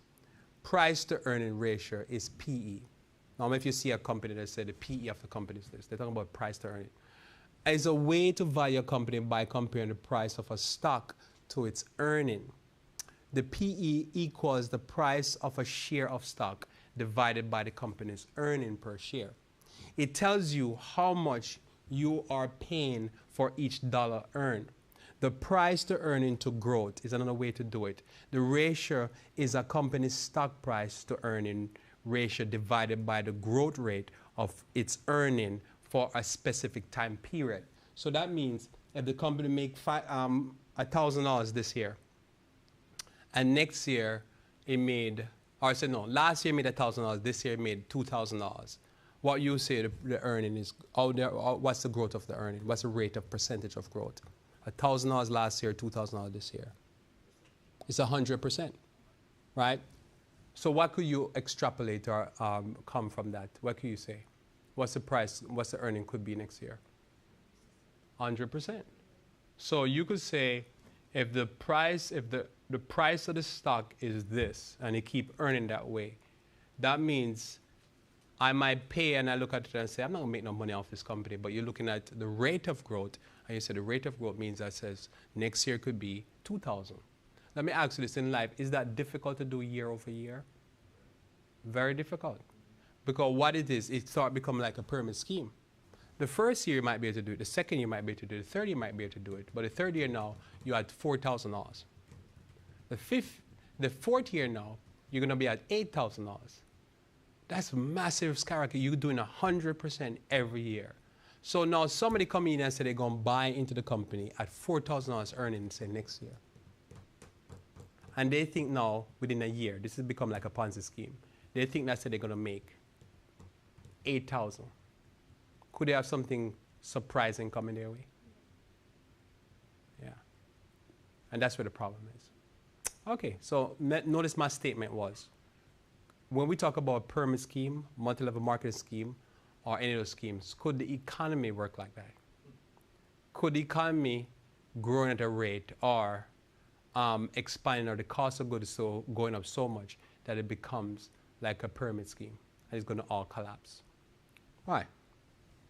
So a few years ago, the average price of a house was $200,000. 220,000. Not so long ago, if you look at it. Now the average house is, I think, 400 and something thousand, 440-something thousand. Is that sustainable? Is that pyramid going to come down? It has to. If it doesn't come down, is there a bigger problem? Yeah. The average cost of a car, a few years ago. I don't even know if it was 5 years ago or so. Before COVID, was like about 30,000. Now the average price of a car is like 10% of a house. It's about 40-something thousand. Is that sustainable? It's not sustainable, right? So you see where the problem is when you talk about, so I could be talking to you about pyramid scheme, and that is illegal and it's immoral. But you could see a situation happen in the economy, which is still, if you try to get in now, you could be holding the bag. You could be bag holding. You know what I mean, bag holding? That means you grab the bag, somebody set the bag, and you buy it, and there's nothing there. The value of the bag gonna drop on you, and you're gonna be left holding the bag of nothing. It's a bag of rocks. You think because There's a mic right there, if you don't mind. If you don't mind, so they can hear it online. I don't know if it's a good question. Oh, you don't know if it's a good question?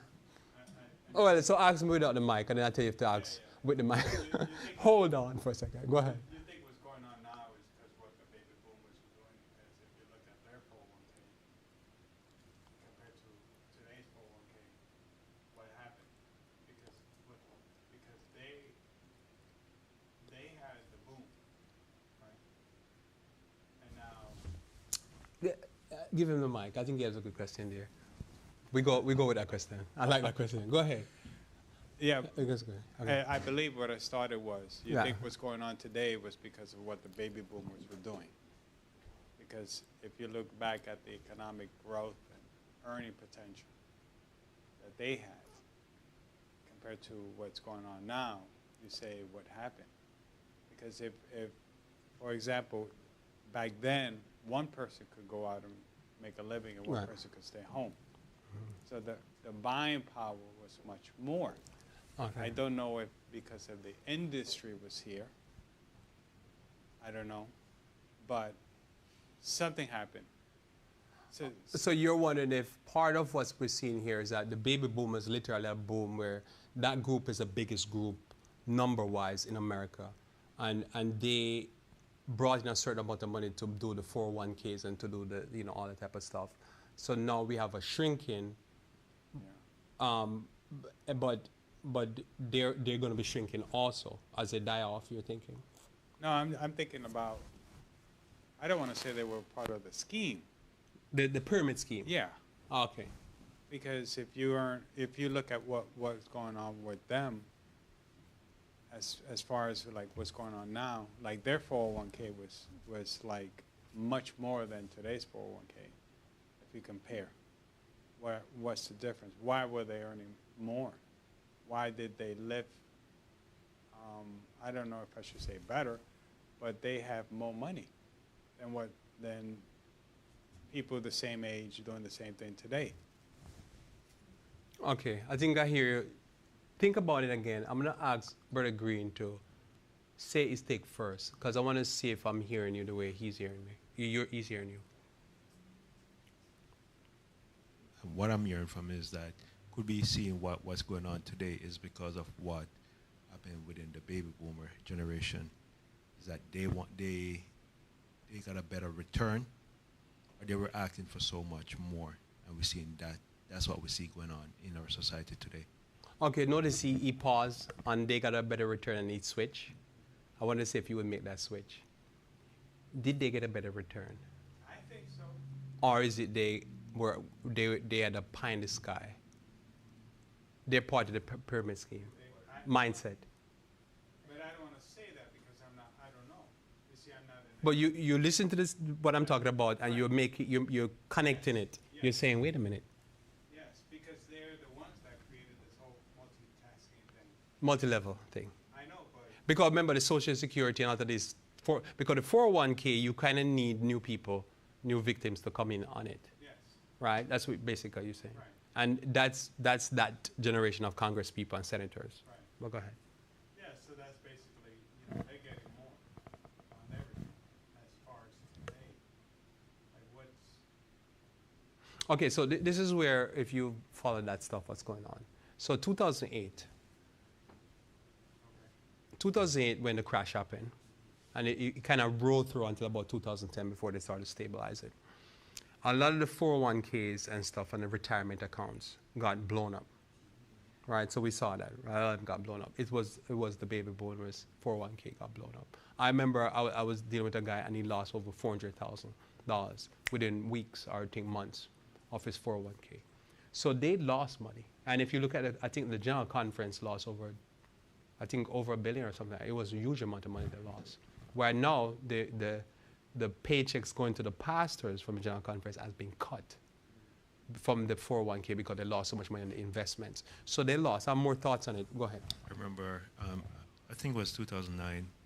I remember there was articles I was reading that people who were in like Arizona, retired in Yes. Arizona. Right. And when that crash happened, that it wiped them out. Yes. And I remember that during that time also, that the cost of the, there was a big issue with the manufacturers of RV You need a mic? because they crash also. They crash also because a lot of the buyers of RVs during that time was not able to buy RVs Right. because they had lost their money in that in their 401k. As I said, that thing went down and took them down also. Billions of dollars. Sister Genevieve notes that the baby boomers are at the top of the pyramid. Okay, so that's very good. The baby boomers are at the top of the pyramid, right? And the rest of us, we are the bottom, we're the victims at the bottom. Yeah, because if you look at the government. No, to say what you're saying first about the government. Because that's a if you pyramid look scheme, at that's it. the policymakers. Right. The policymakers. Right now, we were talking last week about the guy from Utah. Mitt Romney. Yeah, he just quit, yeah. Yeah, he just quit. He says that now is Somebody else to decide their future. But go ahead. Right. But right now, if you look at the policymakers, they're trying to hang on. Terrible. And I mean, we know of one that's just going blank. Two. Feinstein is going blank too. You know, so he's going. Yeah. He's. And my man Menendez, he went green. But go ahead. You know, but they don't want to let go. They you know, robbing look at it the straight president. through the end. Look at the president, how old he is now. And Listen. he's still hanging on. He will probably, if he can, run again. Oh. And Biden. Like, yeah. They just want to keep, you know. Yeah, because if you're at the top of the pyramid scheme, you want to keep it going. But here's the thing, though, that's just interesting what you're saying there. Because what I think is important to note is that the $30-something trillion is they're doing. It's like the war in Ukraine is not the younger people in America war. The war in Ukraine. No, Ukraine. The war in Ukraine currently going on is not the younger people American war. It's those older people that beef with Russia. Right? Because remember when Snowden fled, he fled to Russia. That's a younger white American. He didn't flee to another country, he fled to Russia. So when you think about China, you can go online on YouTube and see quite a few white Americans who young, who pro-China. But you find the older white Americans are in Congress, in Senate, they're anti-China. They're fighting a war. It's there in their mind. They're fighting a war. They're still fighting communism. I mean, it's very strange. I think they never get out of that movie. So they're the one that is, to me, the nationality and all that is not people below 50 and stuff like that and 60. It is that older baby generation. They're still in that war that with Humphrey Bogart and that type of stuff. They're still back there with that type of stuff. And I think that's what it is, the difference. And the system that they've created is more, all of these systems come out of that generation, you know, Social Security, whatever. And they keep saying, it's the older Adventists who have created that Ponzi scheme. See, if somebody hear me, they might think of a beef with younger. I'm not more of a beef with the older Adventists because they've created a Ponzi scheme system that's not sustainable. It doesn't work for the regular member. But who fight it and defend it is the older people. It's their system, so that's why I believe they have to all die off first, and then the system can move forward. The system have to have a refresh. Sister Martha.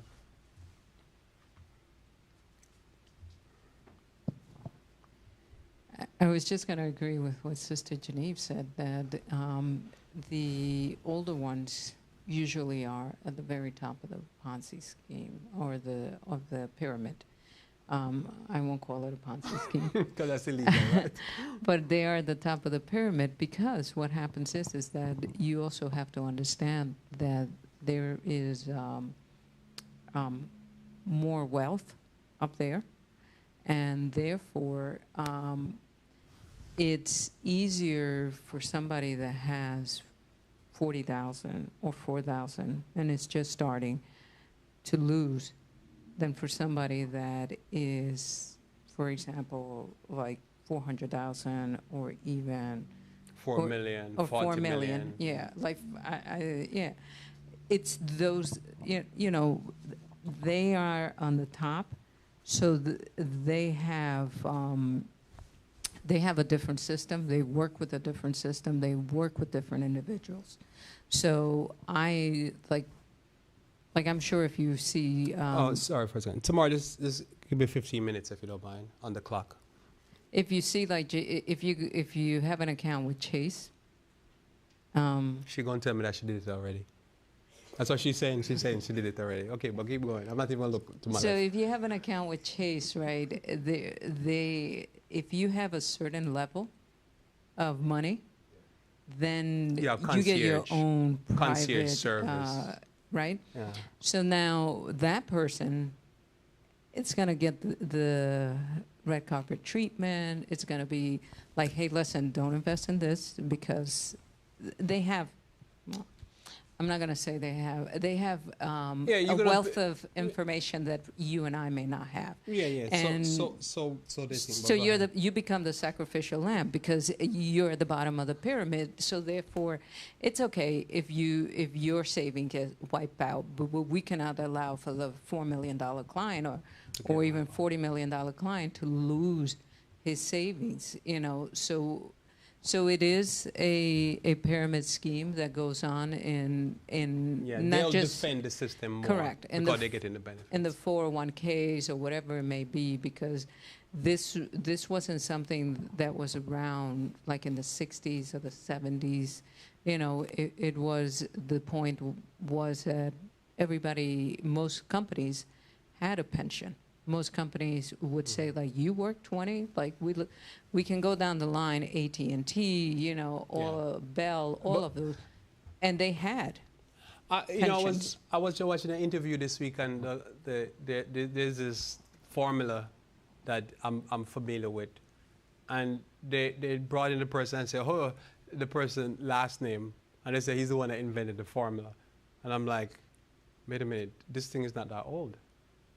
Like if you, as you say, if you're interviewing somebody and he's in his like 80s or whatever, but still, he invented this formula that's been used for like decades by Wall Street, and I'm thinking for decades, oh, this guy's still alive? So as you say, it's that system. Now here's the thing though, I agree with what you're saying, but I'm gonna say this to you and I'm gonna move on because I already asked Smart to give me 15 minutes. I too see that it's their system, but they're having a problem saving their system. Because like I said, with the multi-level marketing strategy, it doesn't work. Because what it is, it's the system itself is not properly tuned towards labor and who's making money. The system, a lot of time, the system is about bringing in new victims into the system. And so the system itself is not based upon the proper concept of, is the value based upon the PE ratio or the PEG ratio? Because those are the true ratio. How much money is this company made, and what is the value of the company? And what is this growth potential? That's how you look at a value. But if you have a system that part of the value is based upon how much people want to buy. So this is why I brought this. How much people want to buy into it. Then you could have a system that is not profitable and it looks good and everybody's buying into it, but they're not asking themselves a question, is it producing? Is the system itself, is the system you're buying into, or you're buying into the amount of money being made by the system? Because when the system starts doing certain things, who's going to get hurt more? The small guy's going to get hurt more. That's obvious. We don't have to relitigate that. But the question is, if the system goes down like it goes down in 2008, who gets hurt really? Because you're going to the concierge at Chase, and you're going to get them, they're going to advise you. do you really respect those concierge that chase to save your money? Because sometimes those concierge services, is she just finishing college, going to go and work for them? They're making just like a fraction of that money. Are they going? Okay, so I go with my $5 million, right? This is what they say. I remember years ago I was reading this book on finance, and this guy says, Wall Street is a place you go that people pull up in limousine to take financial advice, for people who take the subway to work. Read it again. Wall Street is a place you go where people who turn up in limousine to take financial advice, for people who take the subway to work. How good are they going to be to protect your money? And some of these people, like what happened with our senator from New Jersey, they're greedy. And they really believe in that. And they get taken, and we see them get taken out all the time. Please, and then you have to go, and then you go after them again. Now, I'm just thinking about how do these Ponzi schemes and all these type of schemes come from. And I see the type of females that Solomon wanted to marry and how they were raised. They will be more inclined to think of stuff like that to support their lifestyle. And if you notice, Solomon was okay for at the beginning when he was young, yeah. But when he was older, he was doing abominations. So we have a group of individuals in this country that were raised like those females. And so if anybody would come up with this stuff, yeah. crazy, I'm not saying all of them, but I'm just saying Yeah. they need to they say, listen, we sacrificed, we won the war. No, we need to. Now we want to get rewarded. Yep. And so now we're paying the price. And Solomon paid the price, and they paid the price. And this thing doesn't work. This is the Martin and Brother Green we go. Well, I was just going to say that with the pensions, right, at one point in time it was guaranteed, right? But what happens is that the same thing. We're looking at some of these old, the gray individuals that are thinking about enriching themselves and thinking about what can I do to profit me. I'm not going to worry about What happened next? what's the next generation that is Agreed. coming up. Agreed. So a lot of these laws were written in order to be able to, why are we going to sacrifice the earnings of the shareholders? Let's just do 401k, right? But what happens is like you said, they along with these laws that they passed, it became also hurtful for them, because a lot of them at the when the stock market crashed in different eras in the 90s and then in the 2000s, it did blow them away. But also with all of these others individuals that were promising, The like victims. Madoff and stuff like that, it wiped them out too. Because That's why they've sent him away to prison, because he took them out. He took out of these rich people. Exactly. Yeah. But what it's like it doesn't go unpaid. It came back and it did hurt some of them a lot. Brother Green, if you. A few months ago, watching a video about the villages and the amount The of SPD capital of the world. Yes. Sorry, go ahead. amount. So the villages is where when you get older and you have some money, you go and you retire. Right? And I think about it, and watching the video, and I'm watching them, partying, doing all kind of stuff, and you're like, one person that they're interviewing said, listen, it's now time for us, it's the old, young people to fix the problem. It's the young people to fix the problem in For society. young people to fix It's it. none of their business. It's the young people to fix the problem in society that they cause. Yes. And they're leaving the problem to their younger, and I look at it, I said, this is interesting, because you're talking about someone, you're in your retirement age, and the median price for a house in the villages is $400-something, $419,000, and that price was down from, 6 months ago? No. So you have to ask yourself the question, how sustainable can this be? That's Who the is going problem. to be paying for this? Yeah, like you see you remember President George Bush wanted to put Social Security on Social Security in the stock market. I said, listen, if he did that, they'll be weeping on national teeth in America, they would see what it's like to gamble with money. They would be fainting and falling on their face when that thing go down. And guess what happened? He was going to do it, I think, in 2005, 2006. Just before he got out, he was going to do it. And imagine the 2008 crash came. Because what he's thinking is that if you put the money, sure money, more guaranteed money because at least there's people paying into it. You put it on the market was running up because of the bundling they were doing at the subprime bundling. So the market looked like the only place to put money, say 2004, 2005, would be in the stock market. Because the money would just explode and exponential. But that's just money a digit. There's no income in the real income sense. It would have exploded and it go good, but when it came down in 2008, 2009, it would have been hell to pay, as they say. And Bush would have destroyed the economy. People think at that same time, so people think that Bush led us to war in Iraq and that was a bad thing. They would have seen a nightmare on Helm Street, or whatever street is Helm Street. The savings and loan. That was his father did that? He did. It was him. Not Bush, that was Bush Jr., but Bush Sr.? Bush Sr., his savings and loan was in the 80s. He was part of it in Texas? Yeah. Oh gosh, yes, because he has a history of that stuff.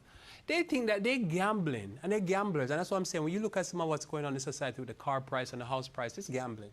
It's probably to cash out some of these retirees, but what the problem is, the price is so high that they can't cash out here, because they cash out here, they got to buy somewhere and the price is high everywhere. I'll just say this real quickly here, for the sake of time. It says double the cost of your home or in the baseline interest on the same salary. So if you double the cost of your home on a baseline, with the baseline interest at 4%.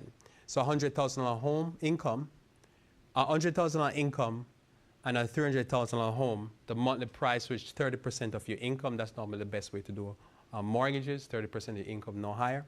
Normally they say 29%. It's $30,000 a year. So in 10 years, you could pay off the house, right? Is that how it works? 10 years, you could pay off. Right, because you have to add in, same thing again, there's more to it. You have to add in taxes, and you have to add in no interest. So it's the interest now goes from 4 to 8%. You add in an extra $800 a month. The taxes, say another $600 a month, $800 a month. You live in North Jersey, and the east side of North Jersey, you could be paying $16,000, that's minimum wage. So the taxes alone in some places in North Jersey, you'd have to work for 8 hours, 40 hours a week, and then at the end of the year, without no taxes taken on that money, you just paid your taxes for the house. And that's what people are paying. So you look at someone like that, you say, okay, so some of these famous superstars that live in Bergen County, and they're probably paying $30,000. That's what someone's going to pay a year for a house. They just could pay that for the taxes alone on the house, not the interest, not the principal payment. So how much money they need to make? Lots of money. So they're going to say, oh, let's get into a ponzi scheme or something like that to make that money because I need that money. And if they lose their job working as a superstar, now they're going to, you see how they go crash bankrupt real fast. It needs a lot of money to be able to live in certain areas and live certain areas. For the sake of time, because I don't have enough time to go through Proverbs 31, but I got through it last week. So I just mentioned a few things here. Proverbs 31, the virtuous woman. Notice what we get from a Proverbs 31 woman is that says she has multiple streams of income. One of the first things she do, she uses her hand with flax, and she goes ahead and she make goods and services. She sells the goods and services that she make. She provides food for her household, so she's multitasking. She buy, in verse 22, tapestry of silk and purple, and she knows to sell those things. So she doesn't eat the bread of idleness. So when we talk about income, what we're talking about is things that we can know the definite price and know if the price is reasonable. That means when you're buying stuff, you have to say, is this house reasonable? Is it a reasonable price? If it's not the time to get in the market. I don't believe the time to buy nothing unless you're forced to. I don't know why you'd be forced to get a new job, some new town. So that means your company need to pay you. Otherwise you just go rent until it's time to buy when the market come back down, because this is not sustainable. I don't know if this is helping baby boomers retire. I don't know why the price is so high. And they're fighting a war in Ukraine. That's a foolish war. I said it from last year. That war was not going to go good. And it's been a year, and I've not been proven wrong. It's a foolish, idiotic war. They're fighting all this idiotic war because they have these historical enemies. I don't know why China is our enemy and Russia is our enemy. It's foolish, but they know it, and they're convinced. And if they'll think I'm wrong, that's why I don't preach to them, because they'll think I'm wrong. for saying that. As I covered this morning, I wanted to close with this text. Psalms 31, Proverbs 31 is a talk in itself when it comes on to proper value. So I'm just saying here, I slow down here because I want to communicate this. With Proverbs 31, 10 through 31, we get this, that one must understand what real value. It keep on saying about her that she know our good is as worth. She know what she's buying as worth, and she know what she's going to take and make the raw material and sell is of worth. What you must know in this life, you must say, I see what this company, but I think the company is inflated. There's no way that's sustainable. This is the market manipulating things. But you'll be able to look at something and say, I think the value is here. I think what they're doing, they're going to be able to give me a return on my investment. It's the same thing. There's nothing different in she just going and buying silk and whatever and say, I'll pay this price for the silk. I just say, take the mic and say, what is the mic worth? She'll say, oh, okay, it's reasonable. So she buy the silk. Then she make a silk garment with it. She sell the garment. Somebody come and say, that's too expensive. She said, don't worry, somebody else will buy. Move on. And she sell it to the person, make profit. She understand value. So in this life, if you want to know how to survive in this life, you have to know what value is. You have to know how to be able to gauge what your value is. One thing I say to somebody, if you're a person that turn up and you have some skill, you never sell yourself short, probably to get your foot in the door. But the moment you get in front of the door, you can find another job. Because one thing you know you have a skill that most people don't have is that you'll turn up. A lot of people won't turn up. I've heard people say it in the past, I'll be like, why do they keep saying that? They say one of the most important things in doing life is just to turn up. I don't say turn up. That's all you have to do, just turn up. And as I live longer, I realize what happened. Some people don't turn up. They're always sick, they're always out, they always make excuses, they're always whatever. They just can't turn up. But when you have a business to run, what you need somebody to do is do what?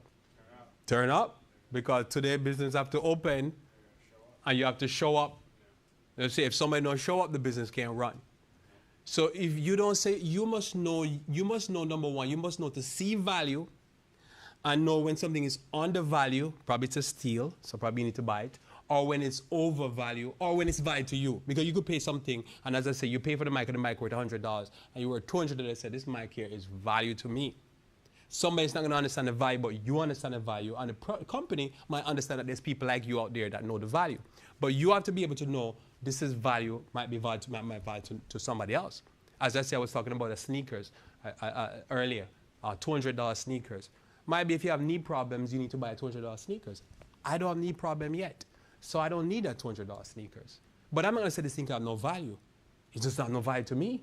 I'm not playing even for fun. I'm not playing basketball and jumping.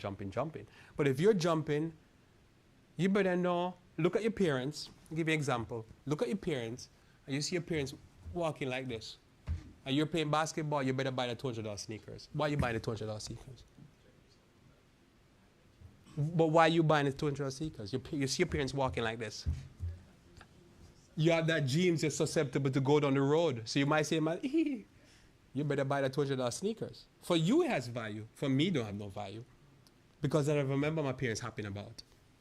Does that make sense? One has to be able to look at stuff and know, this is a value, I'm going to purchase this, or something that's inflated. My opinion today is that in most of the markets in America, the price of house is overvalued. I don't see where this is going. That's my opinion. Now, a year from now, and this is a problem about recording stuff online, somebody could say, aha, the price went for another 100,000. Well, if the price went for 100,000, I'm going to let myself out here. I'm going to excuse myself before I do my closing here. We're in big trouble if the price of house go another $100,000. That means something is happening and it's out of control. We can't stop it. That means we're going to head for a bigger crash. I'm going to tell you one good thing could be happening. War in Ukraine could be going on for a year from now. The supply chain still will be disrupted. And we're probably gone to serious war with China. And we have created inflation that we have never seen in our lives. That's possible. So I'll give you the out. I'm going to tell you. Those are the two scenarios that I see. That if we keep fighting with China, China could say, okay, we'll let you have it. Have the fight. And the supply chains go out of control. We could keep talking bad about Saudi Arabia. And Saudi Arabia said, we're going to cut more production of oil. You guys used to like talk bad about us? We're going to cut the production of oil. And then we could go to $100. And we'll see if the baby boomers are giving us a good deal. Because we see going on in the church, they're wrecking the church. They're crazy. And that's what's going on. You see church closing, it's them. It's that same rebellious generation. And you're never going to get anything good from them because they've made up their mind that they're in a certain mindset and they're living in a la-la land.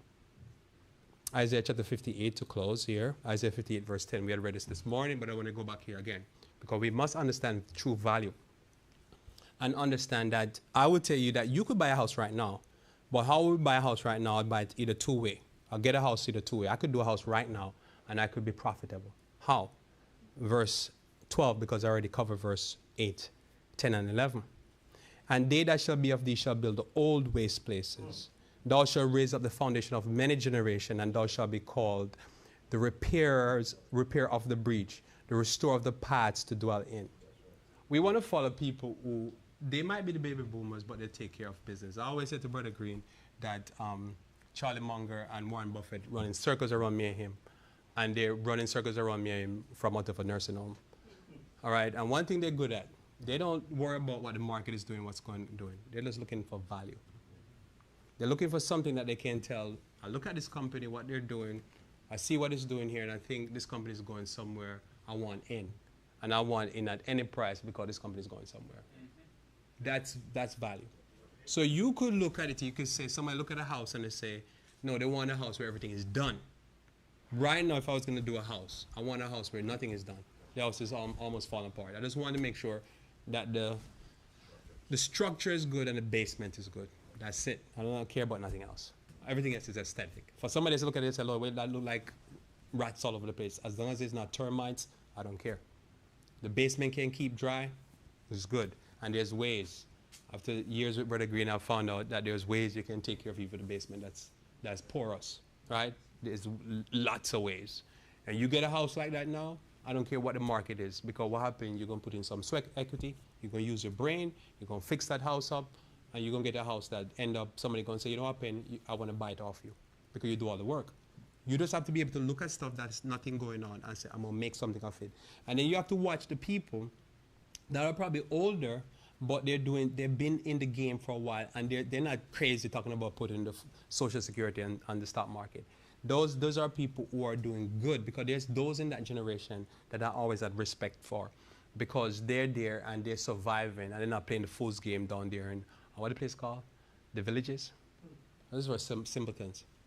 We close on, more to go, but I'll close on one of these. Let me pick something. I'll pick up this another time. So we just go to our famous Psalm chapter 23. So Christ said to take my yoke. We have to take Christ's yoke. Christ is lowly in heart, and we might find rest for our soul. Psalm 23 we close on, as I say.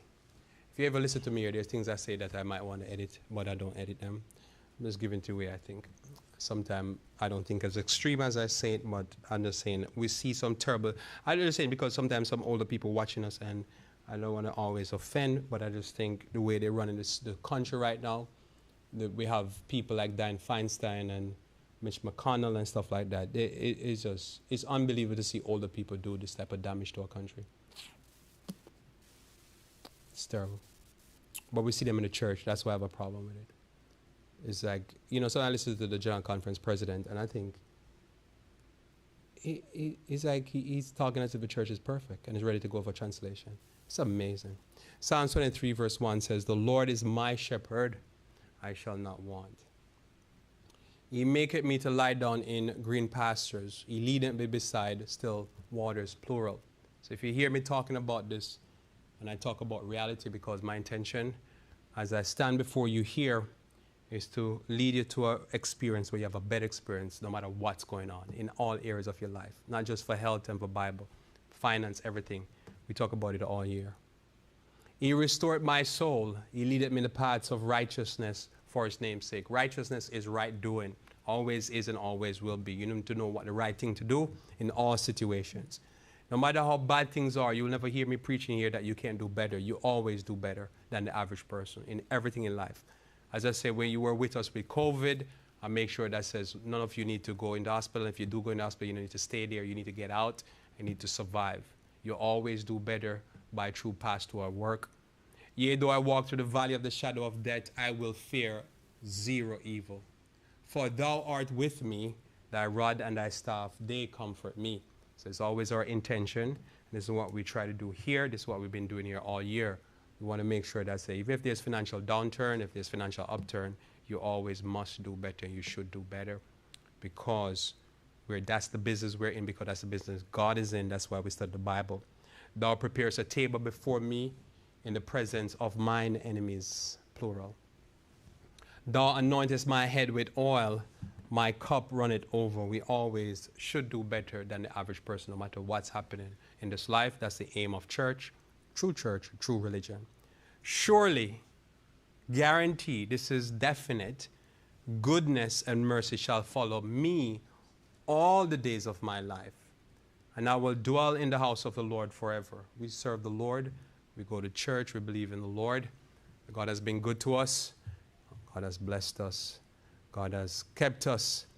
And we want God to keep you and I from pyramid scheme, ponzi scheme, multi-level marketing scheme, all of these schemes. And we want to be able to gain real income, solid income, that as people take off like a rocket and crash like a rocket, we're going to continue going up and continue doing better.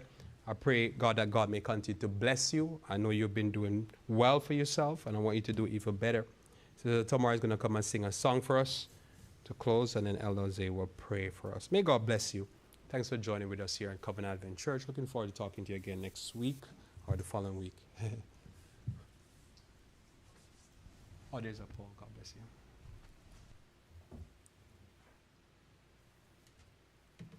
Please rise as we turn to our closing hymn, hymn number 639. Hymn number 639.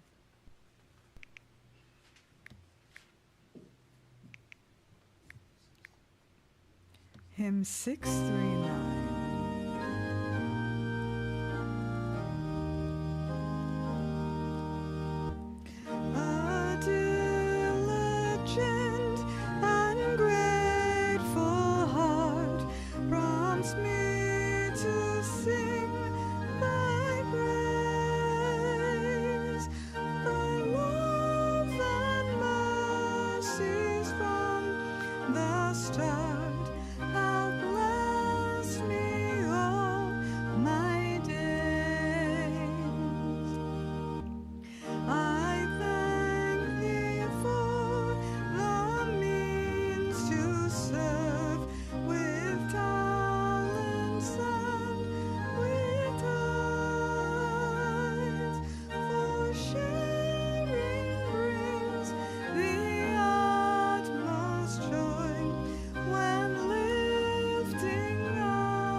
Thank you for joining us here at Covenant Advent Church Bible Study Hour. At this time, we're going to close, and I would like to invite you to pray with us as we close today's service.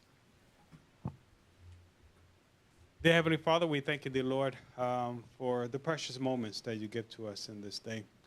We're grateful, dear Lord, for the words of wisdom, knowledge, the words of encouragement. These are all gifts of the Spirit given to us so we can partake and live a better life. We're grateful, dear Heavenly Father, for listening to the information today. A very important topic. We're grateful for those that are online watching at this time. We pray, dear Heavenly Father, that we realize that we're living in a special time, and the knowledge of your word is increasing. We ask, dear Lord, that we put it into practical use as it increases our usefulness to bless others. I thank you, dear Lord, for your word. We ask again for traveling mercies as we go home. And we're grateful, dear Heavenly Father, for this special time called the Sabbath, that we put aside all things that pertain to the world and just focus on the things of heaven. We ask these blessings in the name of Jesus Christ, our Lord and Savior and our Redeemer. Amen. Thank you again for joining us here at Covenant Adventist Church. Join us next week as we continue to study the Sabbath School, the last lesson, number 14, Ephesians in the Heart. And continue to be with us in divine service as we continue to look into this topic of the shepherd sheepfold theme. And we're grateful to be here from week to week. We see you next week. Stay safe.